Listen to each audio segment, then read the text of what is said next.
ஆச்சி போர் அடிக்குது. ஆச்சிமா கதை சொல்லட்டுமா? ஒரு மரத்துல பெரிய ஆலமரம். ஆலமரம் நீ பார்த்துருக்கல? ஆச்சிமா காமிச்சிருக்கல? ஆலமரத்தில் வந்து 2 நாரைகள். நம்ம நாரைகள் பார்த்துருக்கோம்ல, வாயெல்லாம் பெருசாக இருக்கும், உடம்பெல்லாம் பெருசாக இருக்கும், கொக்கோட பெருசாக இருக்கும். அந்த நாரை வந்து கூடு கட்டி சந்தோஷமா வாழ்ந்து வந்துச்சான்.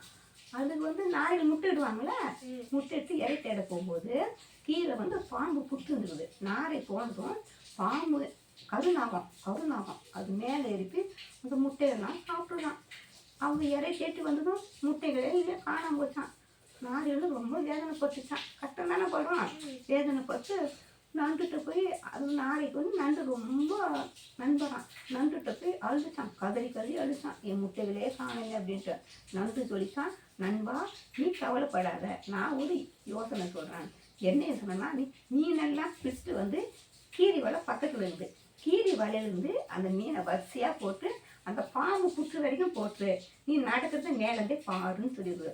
அதே மாதிரி அந்த நாரை போய் நிறைய மீனெல்லாம் பிடிச்சிட்டு வந்து கீரி வலைக்கு முன்னாடி இருந்து போட்டு பாம்பு புற்று வரைக்கும் போட்டு மேலேருந்து பார்க்குறான்.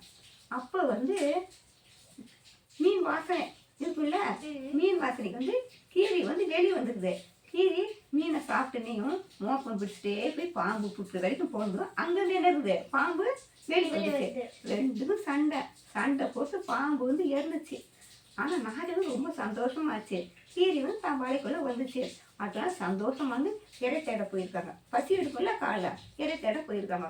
போயிட்டு அவங்க திரும்பி வரும்போது கீரிக்கு வந்து முதல்ல நல்ல மீன் சாப்பிட்டுக்கல, அதனால ரொம்ப பசி எடுத்துக்குது. இன்னைக்கு மீன் வந்து இருக்குமா நினச்சிட்டு அப்படியே போயிருக்குது பாரு. ஆனால் மீன் தெரியாது.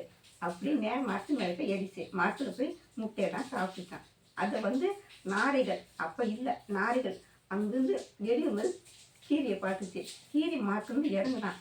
அப்போ வந்து நாரைகள் ரொம்ப அழுது வேதனைப்பட்டு நம்ம இந்த இடத்த விட்டு மாற்றிட்டு அடுத்த மரத்துக்கு நல்ல பிரச்சனை இல்லாத இடம் இல்லாத மரத்துக்கு நல்ல மரம் கஷ்டம் தான் மரத்துக்கு சந்தோஷமாக வாழ்ந்தான்.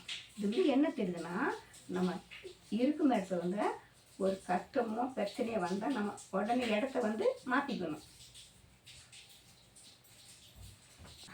உங்களுக்கு இந்த கதை பிடிச்சிருந்தா லைக் அண்ட் சப்ஸ்கிரைப் பண்ணுங்க.